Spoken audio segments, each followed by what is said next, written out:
The Globally Harmonized System of Classification and Labeling of Chemicals, GHS for short, is the result of an international mandate from the United Nations. It offers a consistent and comprehensive system to define, classify, and communicate the hazards of chemicals. GHS is important because it brings changes to our chemical hazard communication systems. This includes changes to the way we classify, label, and communicate regarding our chemical products. GHS will resolve the variations in hazard classification of chemicals, labeling, and SDSs, and focuses on requirements in these three areas. We will discuss each of these in detail throughout the course. Here at EcoLab, we have been addressing GHS internationally since 2003. To date, we have classified thousands of products in accordance. We are updating product labels and safety data sheets and have begun training employees. EcoLab's reason for making this course available to you is clear in our purpose and goals. At EcoLab, our purpose and our goals guide us to do all that we can to ensure our products are handled safely and that our world is cleaner, safer, and healthier. While it is, of course, your employer's responsibility to train you on the specifics of chemical safety in your workplace, we help our customers succeed, providing tools like this training to free them up to grow their business. This Hazard Communication Update course, introducing GHS requirements, has been developed to introduce you to GHS and to help ensure all products are handled safely. As a user of chemical products, you will be expected to understand the basics of GHS and how it changes our hazard communication systems. At the end of this course, you will be able to list the GHS basic requirements, recognize the GHS label elements, define GHS signal words, match the newly developed pictograms to their key meanings, and locate key information on the new 16-section safety data sheet. We've divided the course into three sections. We'll begin with hazard classifications, where we will explore the GHS requirements for health and physical hazards classes. Next, we'll introduce the GHS container label requirements. We'll conclude the course with a brief explanation of each of the 16 required SDS sections. Under the new GHS regulation, all chemical products must be evaluated for hazards by the manufacturer to ensure they are classified properly. While EcoLab has always assessed our products for hazards, GHS brings some revisions and global standardization to the way this has to be done. This requires that each chemical product be evaluated for both physical and health hazards. At EcoLab, we also assess our products for environmental hazards, although this is non-mandatory under OSHA's GHS requirement. This is important because it demonstrates EcoLab's standardized approach to classifying and labeling our products. Let's take a look at both of these hazard classes. Physical hazards are more straightforward and are based directly on the SDS attribute data. Health hazards are more complex to classify. We'll begin with physical hazards. Here are the physical hazard classes. Explosives. Flammable gases, such as propane. Flammable aerosols, like spray paints and adhesives. Oxidizing gases, like chlorine. Gases under pressure, like nitrogen, propane. Also, flammable liquids and solids, like gasoline and sulfur. Self-reactive substances are those chemically unstable that can undergo exothermic reactions.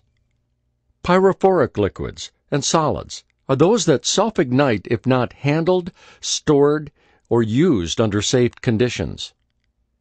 Self-heating substances and mixtures will generate heat. Substances which, in contact with water, emit flammable gases. Oxidizing liquids and solids yield oxygen, so they can feed fires and explosion, plus might be reactive with water. Organic peroxides can catch fire easily and burn very rapidly and intensely. Corrosive to metals means that it can damage or even destroy metals.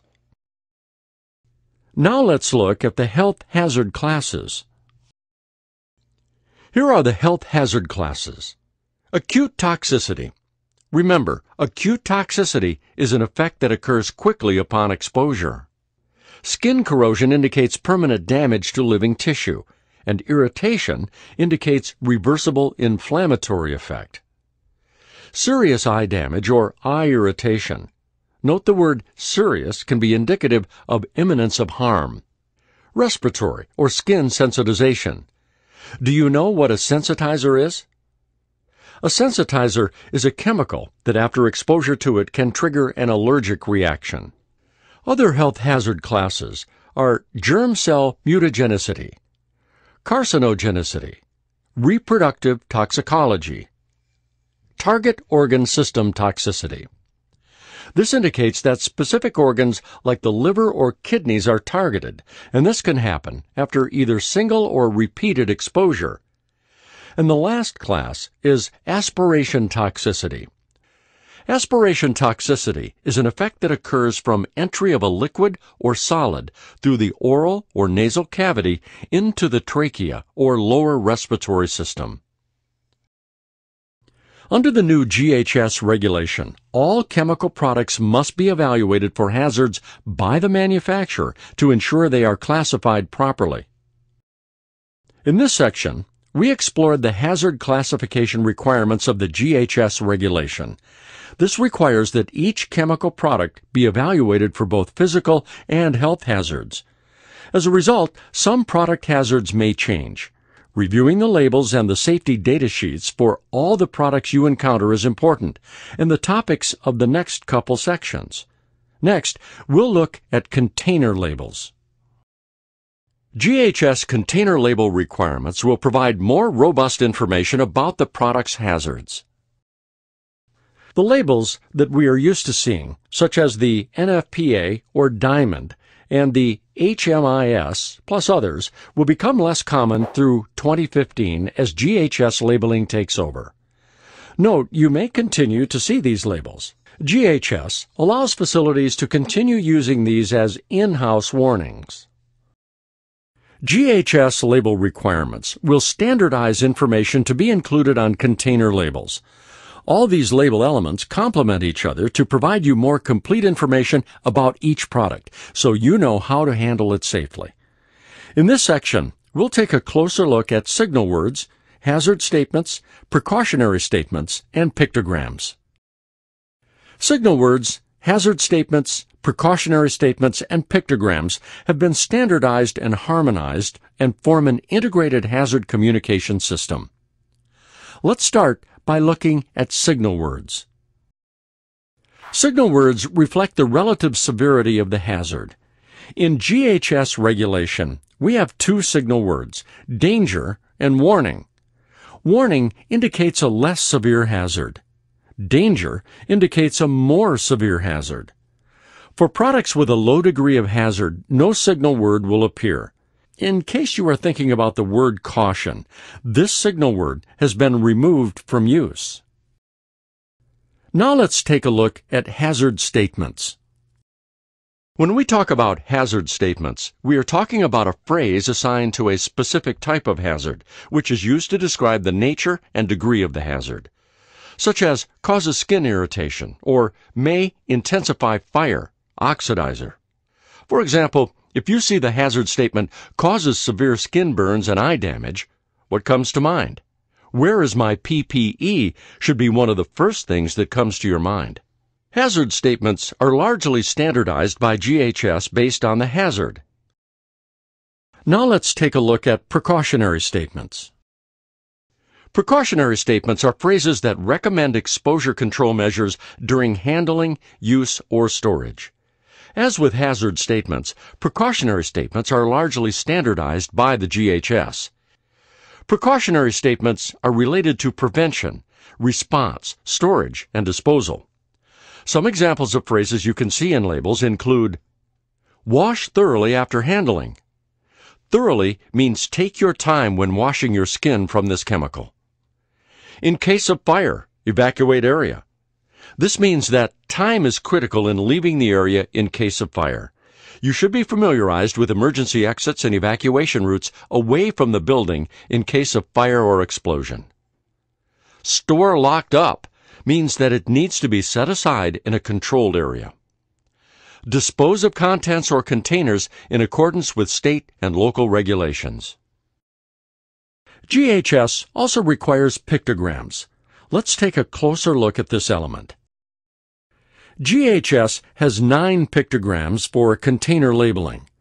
Pictograms include the harmonized hazard symbols on a white background with a red diamond border and are categorized into 3 areas. We'll begin with a look at the pictograms in the health area. These 4 pictograms represent health hazards. If you see this corrosion pictogram, you need to isolate your entire body against contact with this product. It may cause skin corrosion or burns, eye damage, and is corrosive to metal. The skull and crossbones pictogram is used for products that may cause acute toxicity, fatal, or toxic. This health hazard pictogram is used for products that contain chemicals which may cause these health hazards. The exclamation pictogram is used for chemicals that do not fit the other classification pictograms. Products with this pictogram can have these health effects. These pictograms represent physical hazards. As we discussed earlier, the corrosion pictogram also represents a physical hazard in that it is corrosive to metal. The flame pictogram is used to represent these physical hazards: flammable, pyrophoric, self-heating, emits flammable gas, self-reactive, and organic peroxide. The exploding bomb is used for these health hazards. The flame over a circle pictogram represents an oxidizer. Remember that oxidizers yield oxygen that feeds fires. That is why this pictogram shows the flame behind the O. Our last physical hazard pictogram is the gas cylinder and used for gases under pressure. Our last category is the environmental hazards and includes this pictogram, which is used for products that contain chemicals which may cause aquatic toxicity. The environmental pictogram is non-mandatory for products sold in the United States. As of June 1, 2015, the Hazard Communication Standard, HCS, will require pictograms on labels to alert users of the chemical hazards to which they may be exposed. The pictogram on the label is determined by the chemical hazard classification. GHS will bring about changes to container labels. It's important to become familiar with the signal words, hazard statements, precautionary statements, and pictogram that will be used. In order to see how all these elements play together on the labels, here we have an example of a GHS label. It is important to point out that GHS specifies the elements that must be included on product labels, but does not set requirements for format or structure. EcoLab and other manufacturers are free to determine these. The label we will discuss in this training is generic. First, we have the product name and the product code identifier. This includes the common name of the product, along with any other identifiers, such as product number, which must be prominently displayed. The next part of the label is the name, address, and telephone number of the manufacturer, importer, or other responsible party, which must be listed. The GHS pictograms for the product are also displayed. In this example, health and fire hazards. Here you have the appropriate signal word listed. Remember, danger indicates a higher degree of hazard than warning. The appropriate hazard statements are also displayed. In this case, representing the degree of flammability and the target organs potentially impacted. Precautionary statements related to the health and fire hazards are displayed. These statements are largely standardized by regulation, with the manufacturer adding additional information. These statements basically explain the pictograms, signal words, and hazard statements in more detail. This information here is not mandatory, but can be added by the product manufacturer. In case you are wondering, this information may not conflict with or contradict other hazard information.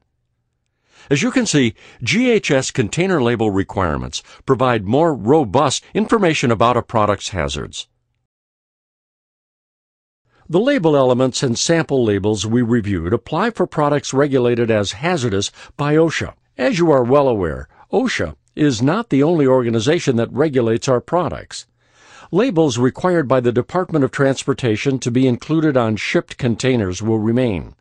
Additionally, labels for pesticide and biocide products are regulated by the EPA and are not yet changing, nor are those regulated by the FDA.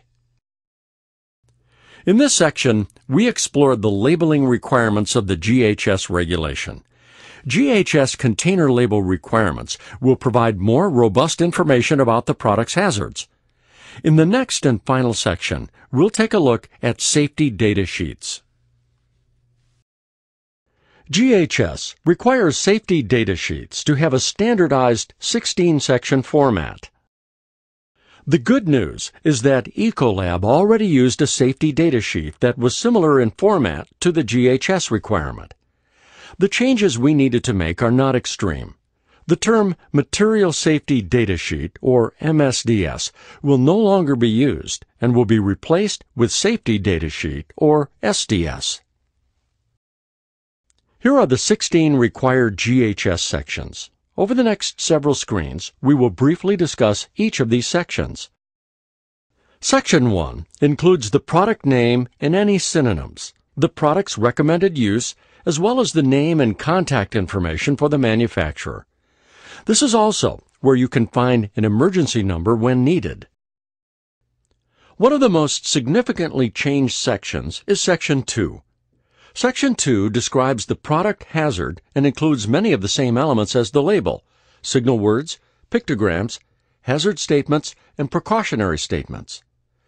It is important to notice that the safety data sheet for EcoLab branded products will continue to describe hazards both as sold and at use dilution.